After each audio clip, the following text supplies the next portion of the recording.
बहुत वक्त पहले एक खूबसूरत गांव था जिसका नाम शांति नगर था। लेकिन गांव के एक कोने में मौजूद एक प्रासरार झील ने लोगों के दिलों में खौफ का साया डाल रखा था। लोग कहते थे कि जो भी उस झील में तैरने जाता कभी वापस नहीं आता। गांव के बुजुर्गों का मानना था कि झील के अंदर कुछ तो है जो झील में आने वालों को शिकार करता है। एक दिन गांव का किसान रामो अपनी धोती बांधे झील के पास जाने की तैयारी कर रहा था। रामो की माँ उसे रोकती है। बेटा, इस झील के करीब मत जाओ। ये जगह मनहूस है। माँ, ये सब बस पुरानी कहानियां हैं। ऐसा कुछ नहीं होता। मैंने अपने दोस्तों से वादा किया है और मैं कल झील में तैरने जा रहा हूँ। कुछ भी नहीं होगा। मैंने खुद अपने आंखों से देखा है कि कितने लोग यहाँ से कभी वापस नहीं लौटे। बेटा, ये झील सादा नहीं है। मैं नहीं चाहती कि तुम भी इन लोगों की तरह गायब हो जाओ। लेकिन रामू अपनी माँ की बात को संजीदा नहीं लेता और झील की तरफ जाने का इरादा करता है। अगले दिन रामू अपने दोस्तों के साथ झील के पास पहुंचता है। गांव के लोग दूर से ये मंजर देख रहे थे। रामो, मुझ जाओ। ये झील वही है जिसमें जाने वाले कभी वापस नहीं आए। आप लोग बस पुरानी कहानियों पर यकीन करते हैं। मैं वापस आऊंगा और तुम सबको दिखाऊंगा कि यहाँ कुछ भी खतरनाक नहीं है। रामू अपने दोस्तों की तरफ देखकर पानी में दाखिल होता है।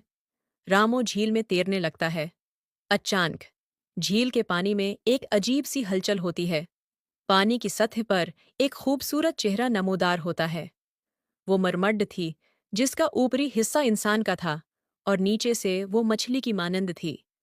उसकी आंखों में गहरी चमक और दलक्ष मुस्कुराहट थी। तुम तुम कौन हो?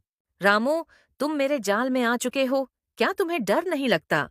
मैं इस झील की मुल्का हूँ और जो यहाँ आता है वो कभी वापस नहीं जाता। रामो खौफ से पीछे हटता है, लेकिन मरमड्ड ने उसे अपने जादुई जाल में जकड़ लिया। रामो चीखता है, लेकिन कोई उसे बचाने वाला नहीं था। रामो के दोस्तों ने जब देखा कि वो गायब हो गया है, तो वो खौफजदा होकर गांव वापस भागे और गांव वालों को बताया। गांव के लोग गुस्से और खौफ में थे। सबको मालूम था कि मरमड ने एक और जान ले ली है। रामो की माँ जार व कतार रोती हुई झील की तरफ भागी। गांव के लोगों ने फैसला किया कि अब उस मरमड को खत्म करना जरूरी है।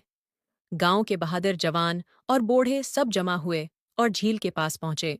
अब बहुत हो चुका। हमें उस मरम्मत को खत्म करना होगा। ये झील हमारे लोगों की कब्रें बनती जा रही है। गांव के लोग नेज़े, मिशालें और रस्सियां लेकर झील में दाखिल हुए।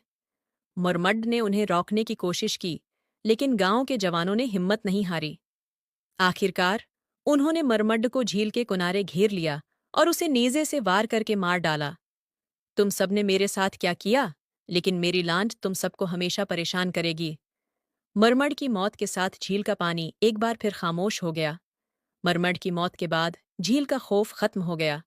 गांव वाले दोबारा अपनी जिंदगी में मसरूफ हो गए। रामू की माँ अपने बेटे की याद में रोजाना झील के किनारे बैठती और आंसू बहाती। बेटा, मैंने तुम्हें कहा था कि ये झील खतरनाक है, लेकिन तुमने मेरी बात नहीं मानी।